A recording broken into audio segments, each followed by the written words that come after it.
Hello, it's Wyatt with yet another video interview. I know Echo. Yet I keep doing these. I don't.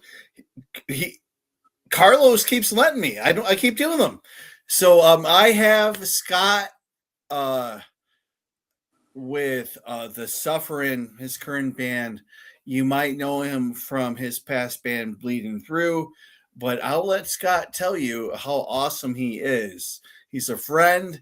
I've been selling records to him for like 5 years, maybe longer. I don't know, but I have Scott with me, guitar player, ex Bleeding Through, guitar player of the Suffering, which is an awesome band in the Bay Area right now. Scott, what's up? Hey, how you doing, man? I'm doing great. So take me to modern Scott, Modern because Scott. we all know the bleeding through stuff. We all know we all know the bleeding through stuff. Like you were the guitar player for Bleeding Through. We all know Bleeding Through. Well, it's funny, man. Like, so after bleeding through, um, I met someone. We ended up getting married. We have a kid, and as you know, like once you start a family, like you don't get a whole lot of time for some of the things that you really were passionate about when you were younger, I guess to say. Um, that said, you know, I'm kind of in a fortunate position these days because my kid is now almost 16 years old, and I'm getting a little more time to do a lot of the things that I really miss doing, like music being one of them. Um, not a whole lot of time because I still have a career. I still got to pay the bills. Um, but yeah, I mean, I'm doing the suffering. I've been doing that for approximately, I don't know, 2 to 3 years now. Um, and it's one of those things where if I didn't love this, I probably would have just said, you know, I'm done with it because we've just had so many setbacks after setback, and it's just, um, Well, I mean, let's start with. I know so much about you, dude. mhm. So, like, let me like pinpoint some areas of Scott that I know. So, I have you with Records. Oh yeah, Yeah, liars. I mean, yeah. So they put out this tape here. Can we talk about Harvest? This Harvest tape on Blasphemore. I mean, Oh yeah, yeah. I mean this. I mean Harvest for one. I mean, I know you know those guys. That's awesome. Um, yeah. They're old friends. They're just awesome people. I mean, we take you from this like awesome, enriched, hardcore, metalcore place. You were in Bleeding Through. Yeah, I mean, you were on another band on Blastmore Records. What would tell me about the band on Blastmore? I mean, it was pretty short lived. It was fun while we were doing it, and it just it got to a point where it wasn't fun anymore. Um, and we knew it was never gonna like take off to be a big thing. We were never trying to do that. Kind of like the same thing with the suffering. We're not trying to do that. But the suffering, I feel like I'm enjoying myself a lot more than I was with that band. With Liars Cult, it was just some dude that I ended up meeting um, when we moved to the Bay Area, and we got to, we hit it off, got to be pretty good friends. Unfortunately, we're not friends anymore. But all the rest of those guys, I'm still friends with. We all, in fact, we all hung out at John from the Suffering's wedding not too long ago, and with Liars Cult, it was just one of those things where it was hard because not all of us were on the same page musically where we wanted to go with it. For a while, we had, um, in fact, Mark was our first drummer, the guy that he recorded all the Suffering stuff. He records almost every band up here. He used to be in Doomsday. Um, And then when Mark left, we ended up getting Nick Souza to play drums, who you probably know who his dad is. You know, Steve Zetro Souza from Exodus. Yeah. You know, and that, like, you know, me and Nick always, we were all pretty much on the same page, and our bass player, Nick. I know a lot of Nicks, right? So, yeah, and no jabs at anybody, dude, but like our singer and I, we just were struggling to find common ground on music, where to go musically with it, you know. And it's, you know, I love the dude. In fact, like I said, I saw him at John's wedding, and everything was great. You know, I see him actually quite a bit now.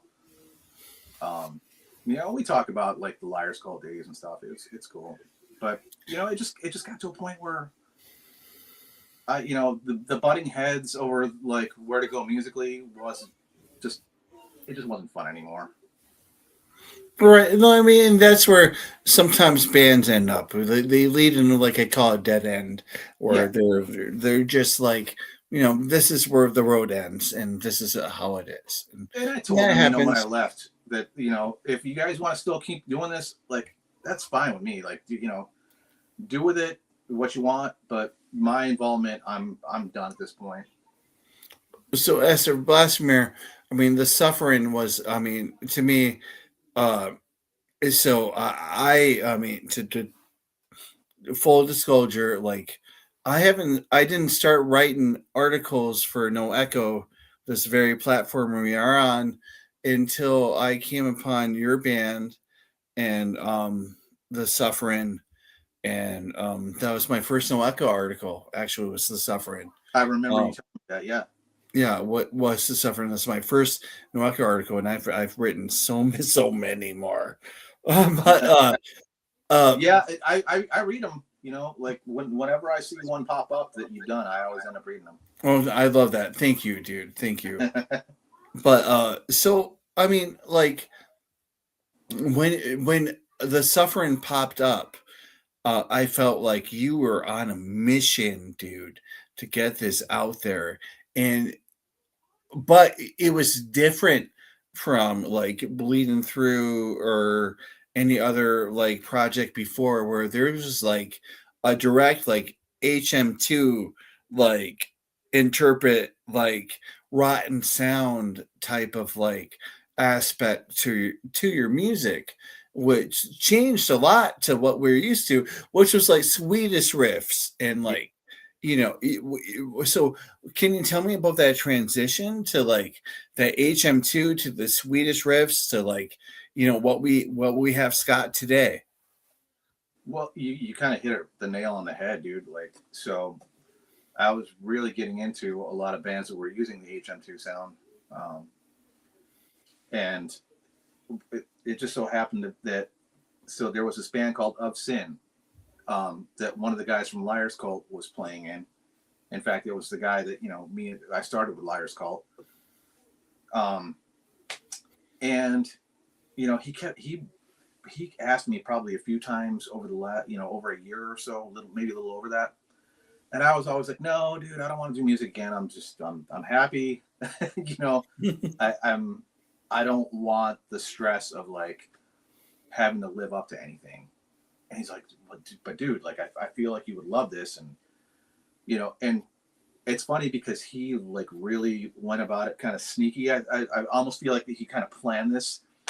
And like I said, like, man, like, you know, we're not cool anymore. It's a bum out, but it is what it is. And so the dude ended up giving me this little mini head, you know, to play in my room. And I kept telling him, "Oh no, dude, you gotta let me buy this thing off." I mean, long story short, he gives me this head. I start playing again. I'm like, okay, you know, I'm kind of missing this a little bit. Um, and he's still doing that band, and you know, he's still bugging me, like, dude, come play for us.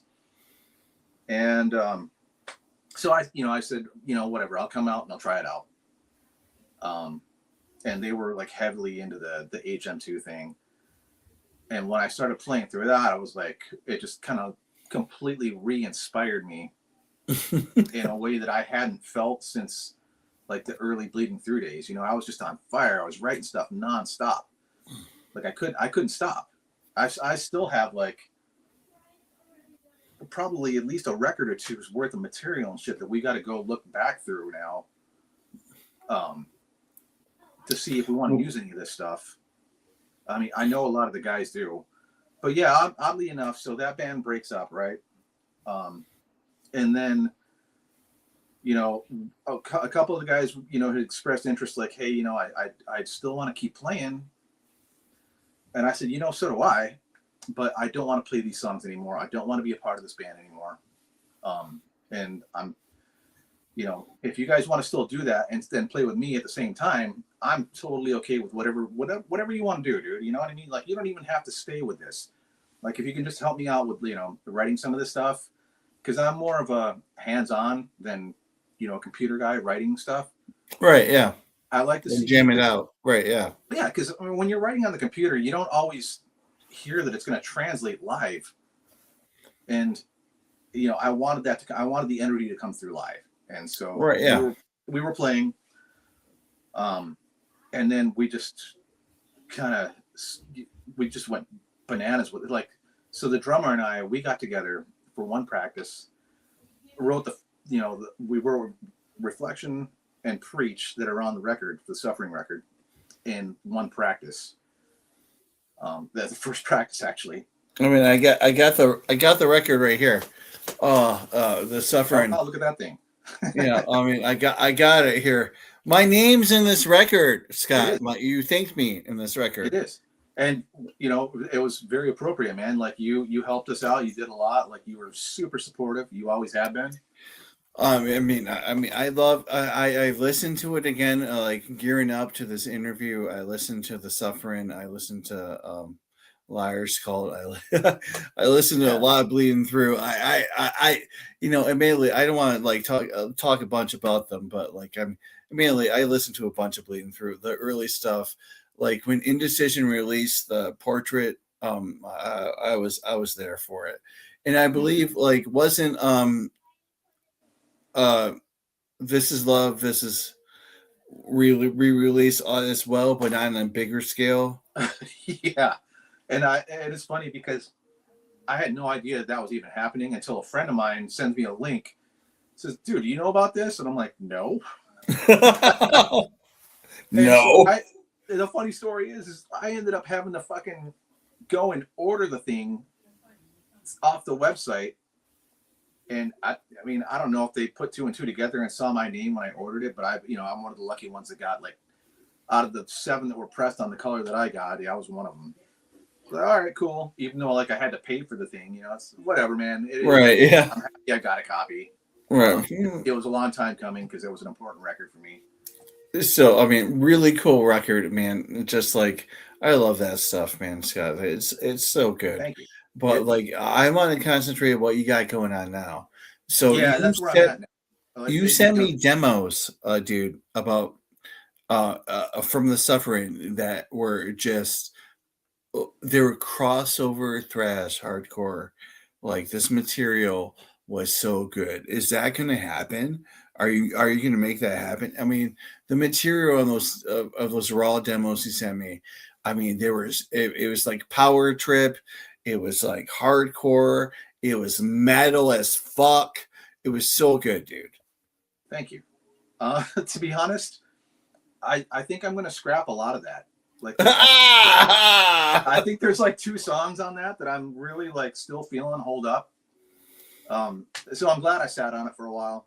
And a lot of that was, again, you know, we've been plagued with a drummer problem since we started this band. And the kid that was playing for us, Nick, we're still good friends with him. He's a good dude. He just moved kind of far away, so we knew that, like, there's no way this is going to be sustainable. And that's where the new guy comes in, Jordan. Jordan has played in local bands around here for a while, and you know, we tried him out, and everything just clicked. Like, it feels like when we started this band, and we're all hungry, man. We're all just ready to start digging in and writing, dude. Like, you know, and again, everybody wants to start like revisiting some old material and stuff. So, I dug up a bunch of stuff that was that predates the demos that I sent you that I Okay. felt was a lot stronger. So yeah, I think we have practice tomorrow. I think tomorrow is going to be the day that we start really digging into a lot of that and working on things. Well, I mean, like you have like the groundwork or the setting for a great recipe of something great going forward. And I feel like the next movement for the suffering is going to be something really great going forward. It's going to be like a big giant movement of a different direction. Like, am I wrong in thinking that? Like, is that what's Not at all, dude. Like so, um, the whole goal with it is to I'm with the suffering. I'm writing music that I've like ever since I was like 15 years old, like stuff that I'd want to listen to.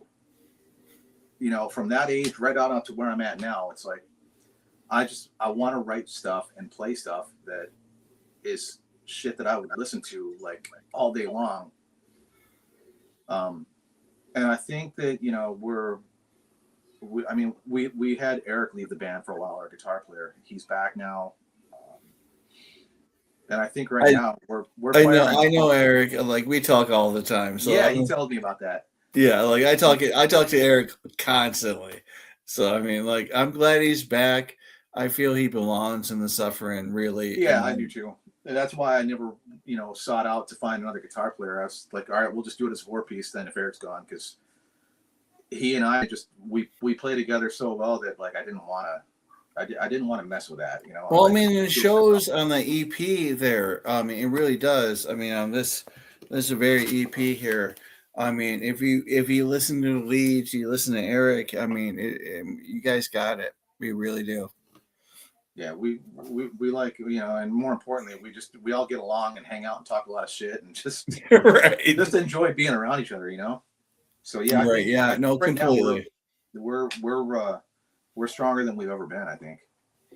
I mean, that's great to hear. And so, I mean, you have a drummer that is so far working right now, Dude, not just working, but like killing it.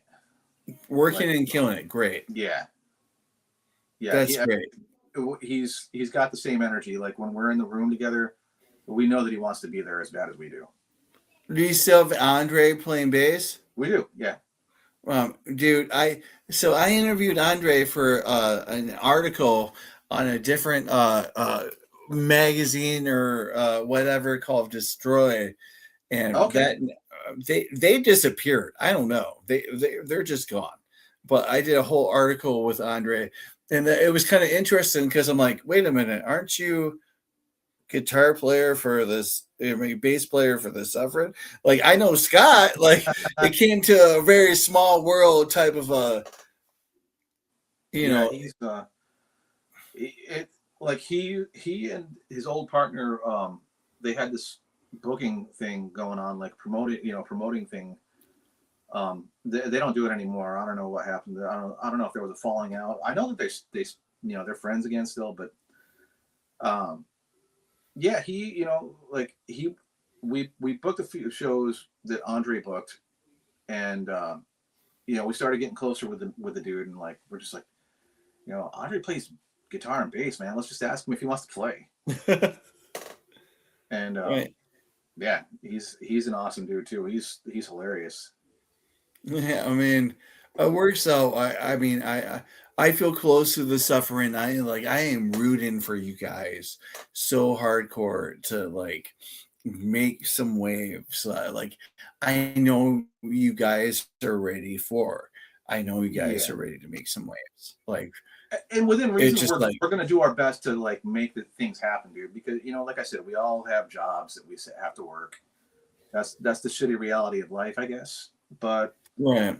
for the most part, like everybody is, now my kid is a little older. Like, we're all at the point where like, hey, let's try and take this a little further than we've been trying. Like, I mean, I know that it wasn't for the lack of trying because, a lot of the issue was just we've been plagued with the drummer problem.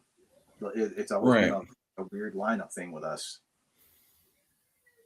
But I mean, I think you guys are lined up to have it now, really. And like Yeah, the taste of recorded material that is out there is great. I mean, the demos I got recently that I'm sorry, guys, maybe you didn't get that, but it's so good. Like this band has so much potential, and I'm grateful that you're talking about it now and That that means a we can lot, see dude. this going forward. Yeah, it's it's just one of those things where now that we've got everything lined up the way that we feel it needed to be for the longest time, it's time to start pushing. Yeah, definitely, and I'm looking forward to it. Scott, I think we're gonna wrap things up. Is there anything you want to add or anything you want to promote? Well, we decided to not do any shows, so there's really nothing to promote, I guess. I mean, other than we were just talking about Andre. So anybody that lives in the East Bay area or the Bay Area in particular, Andre does a stand-up comedy thing now. Oh, word! It's No pretty. Echo is a big in comedy. Yeah. We have So I a mean, No Echo comedy section, so that's awesome. yeah. If you see, like, I think his Instagram handle is Faded Unk. And if you see him like posting stuff, like go watch the dude. He's a funny guy. But other than that, yeah, I mean, we like I said, we're taking time off to write and get busy with things, dude. It's time to get moving. Okay, that sounds great. Well, thank you, Scott. Thank you for taking the time out for No Echo. Thank you for Um, having me, man. uh, It's always a pleasure to talk to you. Always a pleasure, Scott. Good friend. Thank you. Thank you for tuning in to No Echo. We'll have more interviews, more features soon. Thanks to Scott. Check out the Suffering Bay Area, Brennan the Metal. Check it out. Thank you for tuning in, No Echo. Thank you. Bye.